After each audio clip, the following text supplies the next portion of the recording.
শয়তান যেই দিন আল্লাহ রাব্বুল আলামিনের তরফ থেকে আসমান থেকে বিতাড়িত হয়েছিল, আসমান থেকে যখন শয়তানকে আল্লাহ পাক বিতাড়িত করলেন, তখন এই শয়তান আল্লাহর কাছে কয়েকটা জিনিস চেয়ে বসেছিল।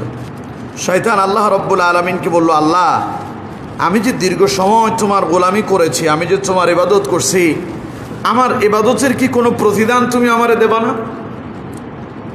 কে প্রশ্ন করছে? শয়তান। শয়তানকে আল্লাহ পাক আসমান থেকে বিতাড়িত করলেন কেন? কারণ ছিল, আল্লাহ পাক হযরত আদম আলাইহিস সালামকে সৃষ্টি করার পরে সমস্ত ফেরেশতাদেরকে বললেন যে তোমরা আদমকে কি করো? সেজদা করো। ইতিহাস অনেক কিছু আছে, তো সেদিকে গেলাম না, সংক্ষেপে বলি। আল্লাহ পাক ফেরেশতাদেরকে বললেন, ফেরেশতারা আদমকে সেজদা করো। আল্লাহ রাব্বুল আলামিন যখন নির্দেশ করলেন, সমস্ত ফেরেশতারা আল্লাহ রাব্বুল আলামিনের আদেশে সেজদায় অবনত হয়ে গেল। আল্লাহ পাক বলছেন, ওয়ালাকাদ খালাকনাকুম সুম্মা সাওয়ারনাকুম সুম্মা কুলনা লিল মালাইকাতি ইসজুদু লিআদম। আল্লাহ পাক বললেন, আমি আদমকে অত্যন্ত সুন্দরভাবে সৃষ্টি করলাম, যেমনই আমার প্রয়োজন মনে হয়েছে নিখুঁতভাবে আমি আল্লাহ পাক অত্যন্ত রূপ দিয়া, দারুণ অবয়ব দিয়া আমি আদমকে সৃষ্টি করলাম, তৈরি করলাম। অতঃপর ফেরেশতাদেরকে বললাম, সুম্মা কুলনা লিল মালাইকাতি ইসজুদু লিআদম, তোমরা সকলেই আমার আদমকে সিজদা করো। ফাসাজাদু বলতে দেরি হলো, সব ফেরেশতারা সিজদা করতে দেরি করলো না। কারণ ফেরেশতারা কার হুকুম মানে? সব ফেরেশতারা সিজদা অবনত হলো। আল্লাহ পাক বললেন, ইল্লা ইবলিস, খালি একজন করে না, ওটার নাম ইবলিস। ইবলিস সিজদা করলো না। আল্লাহ পাক বললেন, লাম ইয়াকুম মিনাস সাজিদিন, সে সিজদাকারীদের অন্তর্ভুক্ত হলো না। পরে আল্লাহ তাআলা জিজ্ঞাসা করলেন, قال ما منعك ألا تسجد إذ أمرتك। আল্লাহ পাক বললেন, কি রে ইবলিস, আমি তোরে অর্ডার করলাম, আমার সমস্ত ফেরেশতারা সিজদা করলো আদমকে, তুই কেন করলি না? তখন ফেরেশতার আল্লাহ পাকের এই কথা শোনার পরে ইবলিস বলল, قال أنا خير منه خلقتني من نار وخلقته من طين। ইবলিস বলছে, قال أنا خير منه, আমি তো তার চাইতে উত্তম। নাউজুবিল্লাহ। কোন? আদমের চাইতে আমি শ্রেষ্ঠ। কেন শ্রেষ্ঠ? সে নিজের উপমা দিচ্ছে, খলাকতানি মিন নার, শ্রেষ্ঠ এই জন্য তুমি আমার সৃষ্টি করছো আগুন দিয়া, ওয়া খলাকতাহু মিন তিন, আর আদমকে সৃষ্টি করছো মাটি দিয়া, সুতরাং মাটি থাকে নিচে, আগুন থাকে উপরে, সুতরাং এর দ্বারা বোঝা যায় আমি শ্রেষ্ঠ। বলুন নাউযুবিল্লাহ। তখন আল্লাহ তাআলা বললেন, ক্বালা ফাহবিতু মিনহা, আমার আসমান থেকে বেরিয়ে যায়। কেন বেরিয়ে যাবি? ফামা ইয়াকুনু লাকা আন তাতাকাব্বারা ফিহা, কারণ এখানে দাম্ভিকদের কোনো অবস্থান নাই, যারা অহংকার দেখায় আল্লাহর আসমানে তারা থাকতে পারে না। ফাখরুজ, তুই বেরিয়ে যা, ইন্নাকা মিনাস সাগিরিন, তুই তো ইতর বদমাশ, অর্থাৎ তুই নিকৃষ্ট ব্যক্তিদের অন্তর্ভুক্ত হয়ে গেলি। তখন আল্লাহ তাআলা আসমান থেকে বের করে দিলেন। ইবলিস তখন আল্লাহর কাছে বলল, ক্বালা আনযিরনি ইলা ইয়াউমি ইউবআসুন, তোমার কাছে আমার কিছু কথা বলার আছে। আমি যে তোমার দীর্ঘ সময় ইবাদত বন্দি করলাম, তোমার সেজদা করলাম, গোলামি করলাম, এর কি কোনো বিনিময় পাবো না? তো আল্লাহ জিজ্ঞাসা করলেন, কি বিনিময় চাও? ও বলল, ক্বালা আনযিরনি ইলা ইয়াউমি ইউবআসুন, আমারে কিয়ামত পর্যন্ত হায়াত দাও। কিয়ামত পর্যন্ত কি দাও? হায়াত দাও। আল্লাহ বললেন, ক্বালা ইন্নাকা মিনাল মুনযারিন, যাও আমি তোমার এটারে মঞ্জুর করলাম, তোমার কিয়ামত পর্যন্ত হায়াত দিলাম। কিয়ামত পর্যন্ত হায়াত পাওয়ার পরে এবার ইবলিস বলতেছে, قال فبما أغويتني لأقعدن لهم صراطك المستقيم। আল্লাহ, তুমি যে আমার কিয়ামত পর্যন্ত হায়াত দিছো, এখন আমি কি কাম করবো জানো? সে বলতেছে, তুমি যে আমার প্রতিবষ্ট করলা, এখন আমি তোমার সরল পথে, হেদায়েতের পথে, নেক কাজে মানুষদেরকে বাধাগ্রস্ত করি। নাউযুবিল্লাহ। কোন? কেমনে বাধা দেবো? ও বলতেছে, ثم لآتينهم من بين أيديهم ومن خلفهم وعن أيمانهم وعن شمائلهم ولا تجد أكثرهم شاكرين তোমার বান্দারা যখন তোমার গোলামির দিকে যাবে, হেদায়েতের পথে যখন তারা পরিচালিত হতে যাবে, নেক কাজ যখন করতে যাবে, আমি তাদের সামনে দাঁড়িয়ে যাব, তাদের সামনে দাঁড়িয়ে তাদেরকে আমি বাধা দেব, ওদের পেছন থেকে আমি তাদেরকে বাধা দেব, ডান দিক থেকে বাধা দেব, বাম দিক থেকে বাধা দেব, তার মানে চতুর্দিক থেকে আমি তাদেরকে ওয়াসওয়াসা দিয়া তোমার সরল পথে বাধা সৃষ্টি করব। নাউযুবিল্লাহ। কোন আমার বন্ধুগণ, এরপরে ইবলিস এবার বলতেছে আল্লাহকে, ওয়ালা তাজিদু আকসারহুম শাকিরিন, বলে আপনি দেখবেন আপনার অসংখ্য বান্দারা অকৃতজ্ঞ হয়েছে। নাউযুবিল্লাহ। কোন তাহলে ইবলিসের কাম কি? ইবলিসের কাজ হচ্ছে ভালো কাজে কি দেয়া, কথা কয় না। ইবলিসের কাজ কি? ভালো কাজে বাধা দেয়া। এখন রমাদান হচ্ছে একটি বরকতময় মাস, যে মাস আল্লাহ পাক তার বান্দার জন্য স্পেশাল ভাবে দান করেছেন। সুবহানাল্লাহ। কোন এখন এই মাসে বান্দা আল্লাহর ইবাদত করবে, ইবলিস যাতে করে বান্দাকে বাধা দিতে না পারে। নবী করিম সাল্লাল্লাহু আলাইহি সাল্লাম বলছেন, ওয়াতুগলাকু ফীহি মারদাতু শাইতান, এই রমাদানে আল্লাহ শয়তানকে কারাবন্দী করে ফেলে। সুবহানাল্লাহ। কোন আল্লাহ তাদেরকে আবদ্ধ করার ক্ষমতা নাই, কথা কন না কেন, আছে না নাই? আল্লাহ এদেরকে অ্যারেস্ট করে, ধরে ধরে সবগুলোকে জেলখানায় বন্দী করে ফেলা হয়, যাতে করে আল্লাহর বান্দারা ইবাদতে বাধা সৃষ্টি করতে না পারে, ওরা যেন আল্লাহর ইবাদত থেকে দূরে সরে না যায়। সুবহানাল্লাহ। কোন চিন্তা করতেছেন মাসটা কেমন মর্যাদাপূর্ণ হইলে আল্লাহ এই মাসে ইবলিসকে বন্দী করে রাখে, যাতে করে আল্লাহর গোলামদের ইবাদতে বাধা সৃষ্টি না হয়। সুবহানাল্লাহ। কোন এর জন্য রাসূলুল্লাহ বলছেন, শাহরুন মুবারাকুন, এই রমাদান হচ্ছে মুবারকময় বরকতময় মাস, যেই মাসে আল্লাহ রাব্বুল আলামিন আসমানের রহমতের দরজাগুলো খুলে দেন, জাহান্নামের দরজাগুলো আল্লাহ বন্ধ করে দেন, শয়তানকে কারাবন্দী করে রাখেন। এখানেই শেষ নয়, আল্লাহ নবী বলছেন এই মাসের আরও কিছু মর্যাদা রাসূলুল্লাহ বলেছেন। আল্লাহ নবী বলছেন, লিল্লাহি ফীহি লাইলাতুন খায়রুম মিন আলফি শাহর, আর এই মাসটাকে আল্লাহ পাক এত বরকতময় করেছেন, এই মাসের ভিতরে একটা রাত আল্লাহ পাক দিয়েছেন, যে রাত হলো 1000 মাসের চাইতেও শ্রেষ্ঠ। অর্থাৎ এক রাতের ইবাদত হয়ে যাবে 1000 মাসের চাইতেও শ্রেষ্ঠ ইবাদত। সুতরাং এবার রাসূলুল্লাহ বলছেন, মান হুরিমা খায়রাহা ফাকাদ হুরিম, যেই লোকটা ওই কল্যাণময় রাত, সেই মহান রাত তথা লাইলাতুল কদরের রাত থেকে যে লোকটা বঞ্চিত হলো, রাসূলুল্লাহ বলছেন সে যেন চির বঞ্চিত হয়ে গেল। নাউযুবিল্লাহ। সুতরাং আমার বন্ধুগণ, এই হাদিস দিয়া রাসূলুল্লাহ সাহাবীদেরকে সতর্ক করতেন। কি করতেন বন্ধু? কথা কয় না, কি করতেন?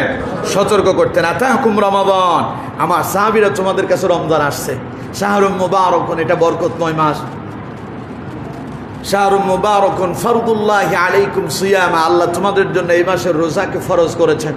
তুফতাহু ফীহি আবওয়াবুস সামা, এই মাসে আল্লাহ রহমতের আসমানের দরজাগুলো খুলে দেন।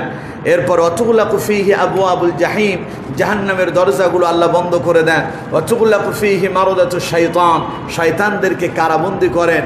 লিল্লাহি ফীহি খায়রুন লাইলাতুম মিন আলফি শাহর, এই রাতে আল্লাহ পাক এই মাসে একটা রাত দিয়েছেন যা 1000 মাসের চাইতে শ্রেষ্ঠ। মান হুরিমা খায়রাহা ফাকাদ হুরিম, যেই লোক ওই রাতের কল্যাণ থেকে বঞ্চিত হলো সে চিরবঞ্চিত হয়ে গেল।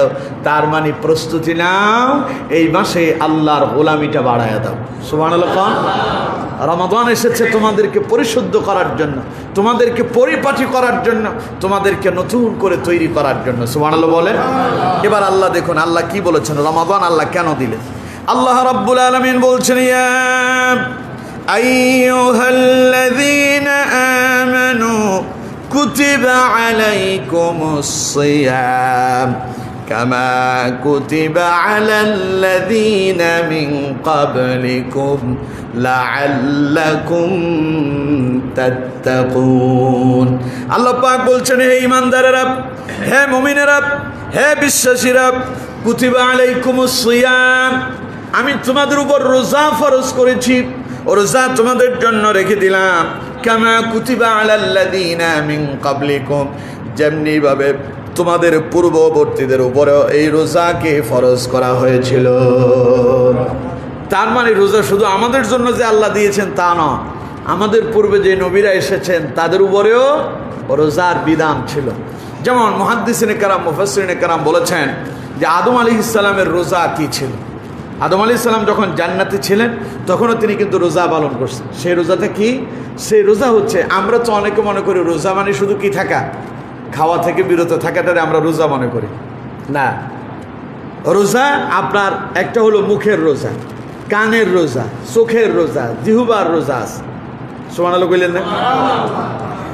মুখের রোজা হচ্ছে যে আপনি মুখ দিয়ে খাবার খাবেন না, এটা হচ্ছে একটা রোজা। জিহ্বার রোজা হচ্ছে আপনি জিহ্বা দিয়া মন্দ কথা বলবেন না, তার মানে এটাকে সংযত করা, জিহ্বাকে কি করা? সংযত করা, সংযম। এর মানে বিরত থাকা, খারাপ কথা থেকে মন্দ কথা থেকে বিরত থাকা, এটা হচ্ছে জিহ্বার রোজা। কানের রোজা কি? মন্দ কথা শোনা থেকে কানকে বিরত করার নাম হচ্ছে কানের রোজা। চোখের রোজা কি? চোখ দিয়া মন্দ জিনিস দেখা থেকে বিরত থাকার নাম হচ্ছে চোখের রোজা। সুবহানাল্লাহ কইলেন না?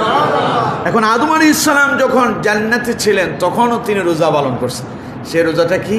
আল্লাহ পাক বলছেন, হে আদম, আল্লাহ রাব্বুল আলামিন বললেন, ওয়াইয কুলনা লিল মালাইকাত, আল্লাহ রাব্বুল আলামিন বললেন, আদম রে, আমি তোমাকে জান্নাতে থাকার জন্য অনুমতি দিয়ে দিলাম।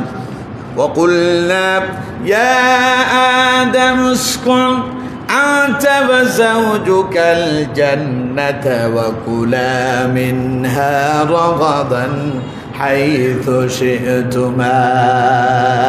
আদম, তুমি এবং তোমার স্ত্রী তোমরা দুইজন জান্নাতে বসবাস করো। ওয়া কুলা মিনহা রাগাদান হাইথু শি'তুমা, গোটা জান্নাতের যেখানে মনে চায় সেখানে যাও, যা খেতে ইচ্ছা হয় তা তোমরা খাও, তবে ওয়ালা তাকরাবা হাদিহি শাজারা, ওই যে একটা গাছ আছে এই গাছের নিকটেও যাবে না। অর্থাৎ এই গাছের ফল খাওয়া তো দূরের কথা, এর নিকটবর্তীও হবে না। মুহাদ্দিসিনে কেরাম মুফাসসিরিনে কেরাম এই আয়াতের ব্যাখ্যা করেছেন, আদম আলাইহিস সালাম ওই জান্নাতে থেকে সব খাওয়ার অনুমতি পেলেন, অর্থাৎ তার জন্য রোজা ছিল, এই গাছের ফল খাওয়া যাবে না, এটা তার জন্য কি রোজা ছিল। সুবহানাল্লাহ কইলেন না? তিনি ওইটা খাওয়া থেকে বিরত ছিলেন, আর যেদিন খাইলেন রোজা ভাঙলেন, যেদিন খেলেন সেদিন কি হয়ে গেল? রোজা ভঙ্গ হয়ে গেল। রোজা ভঙ্গ হয়ে যাওয়ার পরে কি হলো? আদম এবং মা আলাইহিস সালামকে আল্লাহ কি করলেন? দুনিয়ায় পাঠিয়ে দিলেন। সুতরাং আমার বন্ধুগণ, তাহলে আদম আলাইহিস সালামের রোজা জান্নাতে ছিল, তিনি কি করছেন? ওই যে ফল খেতে আল্লাহ নিষেধ করছেন ওইটা থেকে বিরত থাকা ছিল তার জন্য রোজা। মুসা আলাইহিস সালামও রোজা পালন করছেন। মুসা আলাইহিস সালামও কি করছেন? রোজা পালন করেছেন। যেমন মুহররম মাস আসে না? কথা কয় না, মুহররম মাস আসে না? মুহররমে আমরা রোজা পালন করি না? 10 তারিখে রোজা, আশুরার রোজা। এই রোজা পালন করেছেন হযরত মুসা আলাইহিস সালাতু ওয়াস সালাম। সুবহানাল্লাহ বলে। মুসা আলাইহিস সালাতু ওয়াস সালাম এই রোজা কেমনে পালন করলেন? এই দিনে আল্লাহ রাব্বুল আলামিন হযরতে মুসা আলাইহিস সালাতু ওয়াস সালামকে ফেরাউনের নির্যাতন থেকে তাকে এবং তার কওমকে আল্লাহ রাব্বুল আলামিন মুক্তি দান করেছিলেন। সুবহানাল্লাহ। ফেরাউনকে আল্লাহ পাক এই দিনে তাকে সমুদ্রের ভিতরে ডুবাইয়া মারলেন, আর হযরতে মুসা আলাইহিস সালাম এবং তার অনুসারীদেরকে সমুদ্র পার করায় দিলেন। এই ইতিহাস আপনারা জানেন কেমনে কি হয়েছে। তো এই দিনটাকে আল্লাহ রাব্বুল আলামিন যে মুসা আলাইহিস সালামের জন্য সফলতা দিয়েছেন, এই জন্য বিজয়ের দিবসটাকে হযরত মুসা আলাইহিস সালাম আল্লাহ পাকের শুকরিয়াতান তিনি রোজা পালন করে এই দিনটাকে উদযাপন করেছেন। সুবহানাল্লাহ। এই জন্য ওই দিনে রোজাটা কি হয়ে গেল? তখন তার উম্মতের জন্য অথবা মুসা আলাইহিস সালামের জন্য এটা কি ছিল? ফরজ ছিল। মুসা আলাইহিস সালামের ওফাতের পরেও যারা ইহুদি ধর্ম অবলম্বন করত, মুসা আলাইহিস সালামের ধর্মের অনুসরণ যারা করত, ওরা কিন্তু এই দিবসে রোজা পালন করত। নবী করিম সাল্লাল্লাহু আলাইহি ওয়াসাল্লাম তিনি যখন মক্কা থেকে হিজরত করে মদিনায় গেলেন, মক্কায় থাকাকালীন রাসূলুল্লাহ আশুরার রোজা পালন করেছেন। সুবহানাল্লাহ।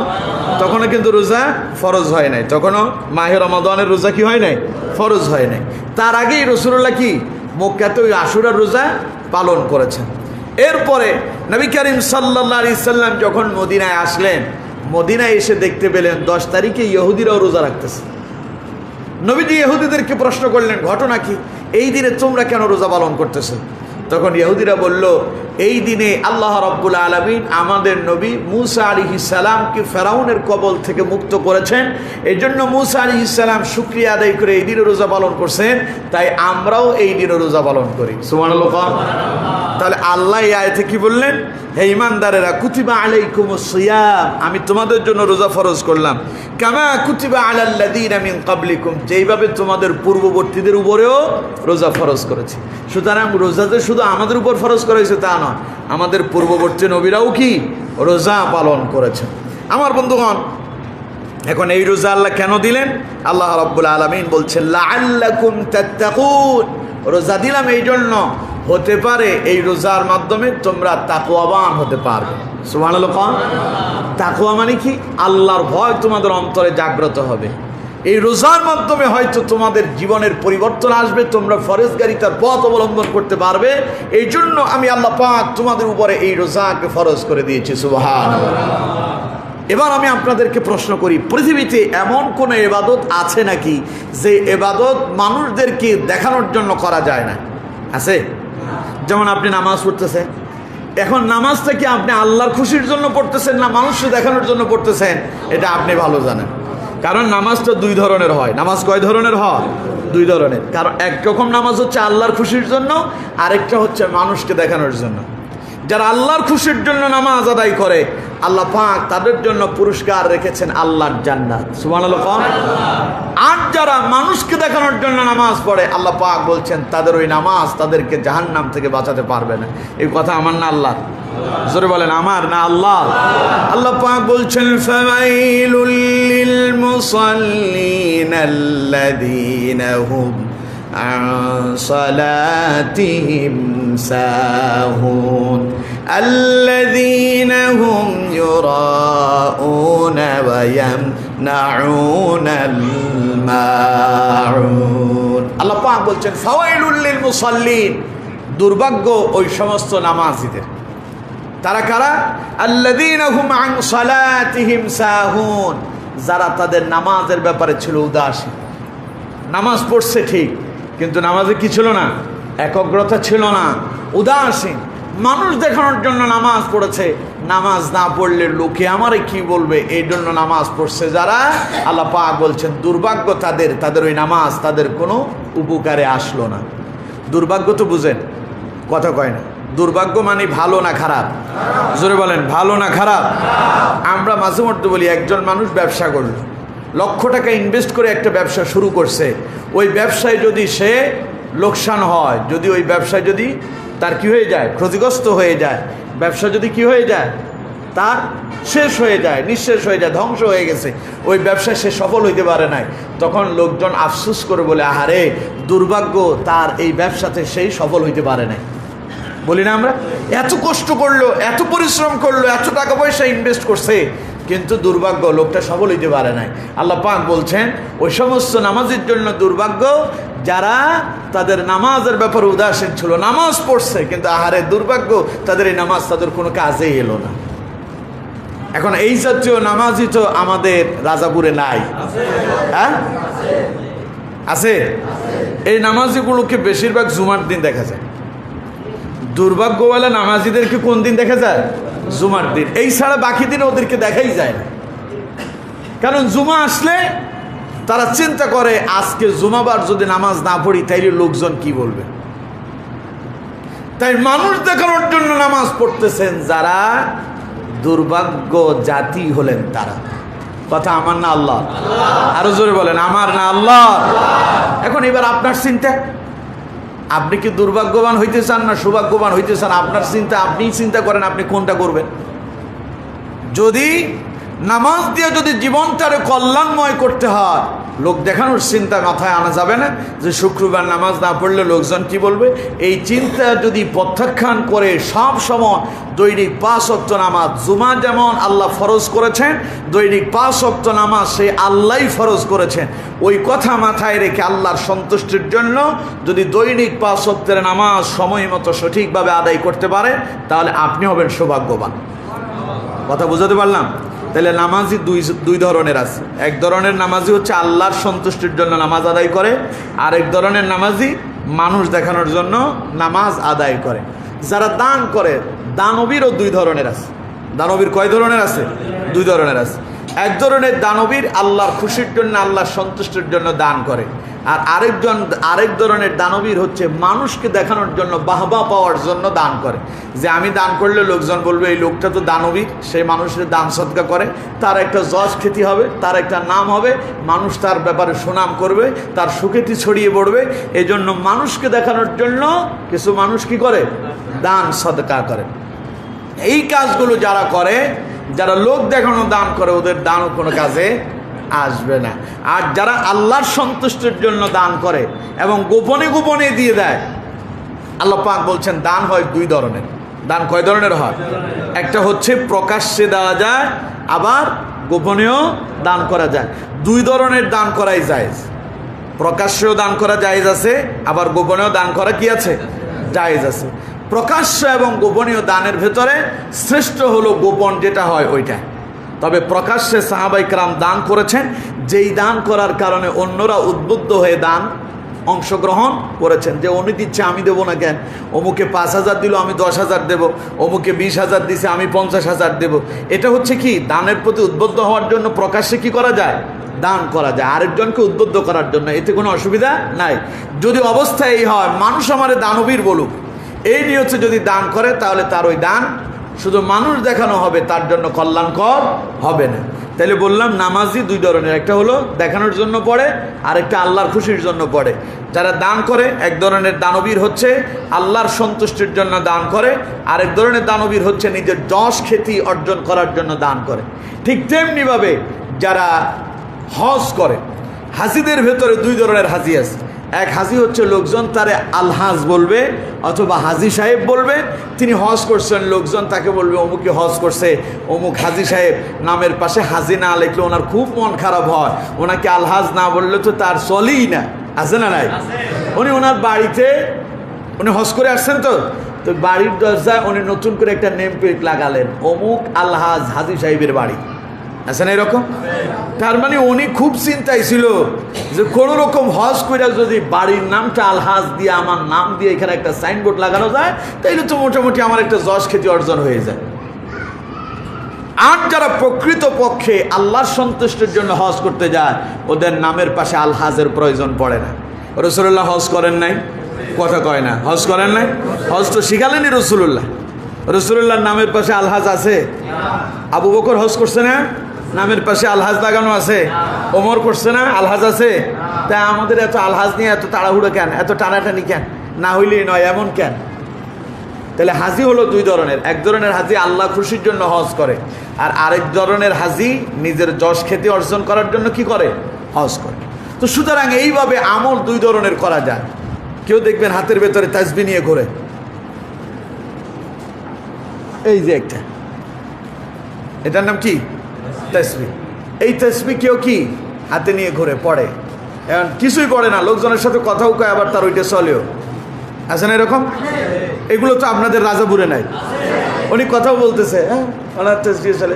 কি বুঝান আপনি? কি বোঝাচ্ছে?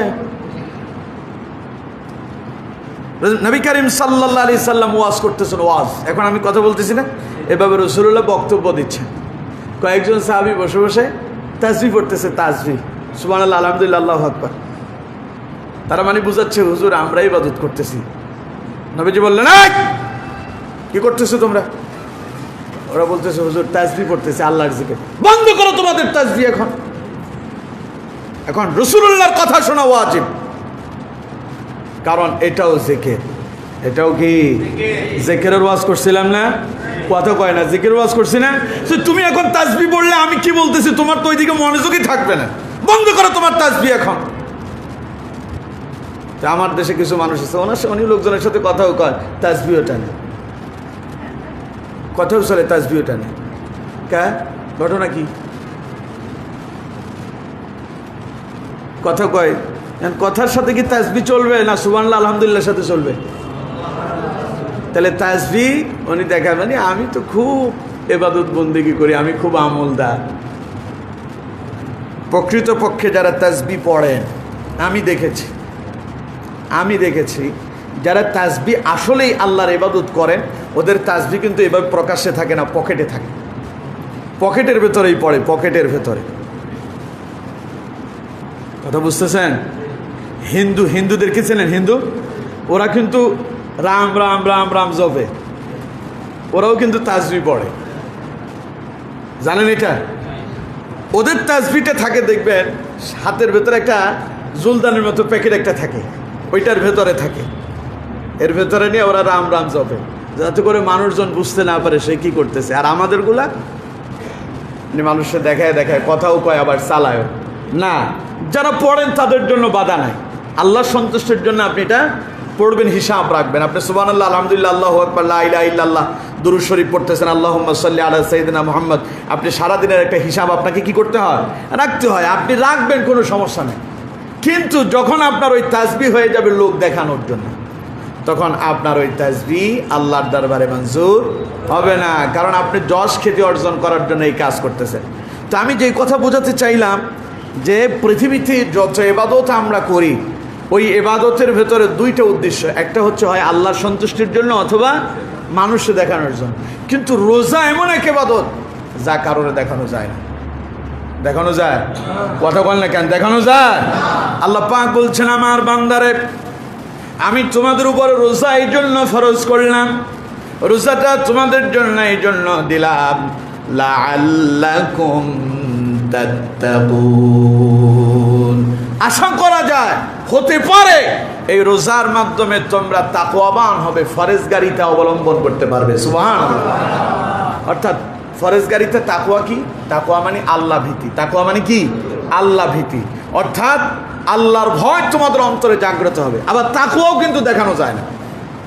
তাকওয়া কি দেখানো যায়? নবীজি করিম সাল্লাল্লাহু আলাইহি সাল্লাম তাকওয়ার ওয়াজ করতেছেন। তো তাকওয়ার বর্ণনা দিতে গিয়ে রাসূলুল্লাহ নিজের বক্ষের দিকে, বুকের দিকে হাত দিয়ে, আঙ্গুল দিয়ে এইভাবে শাহাদাত আঙ্গুল দিয়ে ইশারা করলেন আর বললেন, আত-তাকওয়া হা হুনা, আত-তাকওয়া হা হুনা, আত-তাকওয়া হা হুনা। তাকওয়া এই জায়গায়, তাকওয়া এই জায়গায়, তাকওয়া এই জায়গায়। তার মানে তাকওয়া হলো কলবের ভেতরে। তাকওয়া কোন জায়গায়? সুবহানাল্লাহ কইলেন না? এটা কারোরে দেখানো যাবে না। এখন রমাদান আল্লাহ দিয়েছেন তাকওয়া অর্জন করার জন্য, অর্থাৎ এই কলিজার ভেতরে আল্লাহর ভয় তৈরি করার জন্য, ঠিক না? এই ভয় বান্দার ভেতরে আসেই রমাদানে। কেমনে আসে? ভোর রাতে উঠে সাহারি খেলেন, আল্লাহর ওয়ার্ডার, সূর্য অস্তমিত না হওয়া পর্যন্ত খাবার খাওয়া যাবে না, সারাদিন রোজা পালন করতে হবে, কেউ আপনারে দেখতে পায় না। ইচ্ছে করলে গোপনে গোপনে আপনি পানির তৃষ্ণা লেগেছে, আপনি একটু পানি খেয়ে ফেলেন, লোকজনের চোখ ফাঁকি দিয়া পানি খাওয়া যায়। কিন্তু যারা আল্লাহর খুশির জন্য রোজা পালন করে, পানির সামনে থাকে, গলা শুকায় যায়, তৃষ্ণার্ত হয়ে যায়, পিপাসিত হয়ে যায়, মনে হয় যেন রুচ এখনই বেরিয়ে যাবে, কিন্তু সামনে পানি আছে।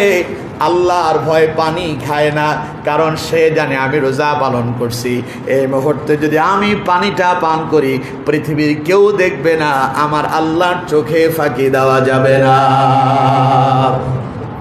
সুবহানাল্লাহ তো কইলেন না? আল্লাহ পাক বলছেন, আমার বান্দারে এই ভয় তোমার অন্তরে জাগ্রত করার জন্য, তুমি যে এই কথা অনুধাবন করতে পেরেছ, তুমি যে বুঝতে পেরেছ এই মুহূর্তে তোমাকে কেউ দেখতে পান না, আমি আল্লাহ তোমারে দেখতে পাই। খাবার সামনে আছে, খিদা লেগেছে, ঘরে তুমি একাকী আছো, দরজা বন্ধ করে দিয়া খেতে পারো, কেউ তোমারে দেখতে পাবে না। পানি আছে সামনে, ইচ্ছে করলে খেতে পারো, কিন্তু তুমি যে খাও না, এই যে তোমার অন্তরের ভিতরে আমি আল্লাহর ভয় এসেছে, আমার ভয়ে তুমি পানি পান করা, খাবার দাবার ছেড়ে দিয়েছো।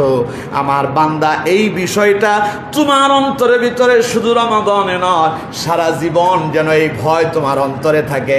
আমি আল্লাহ সব সময় তোমারে দেখি, আমি আল্লাহ সব সময় তোমারে পর্যবেক্ষণ করছি, তুমি কোথায় যাও, কি করো না করো, আমি আল্লাহ সব দেখতে পাই। তোমার অন্তরে যেন এই ভয়টা কিয়ামত পর্যন্ত, মৃত্যু পর্যন্ত জাগ্রত হয়ে যায়। এই অনুভূতি, এই শক্তি, এই টেন্ডেন্সি তোমার অন্তরে জাগ্রত করার জন্য আমি আল্লাহ তোমাদের উপরে রোজাটারে ফরজ করলাম।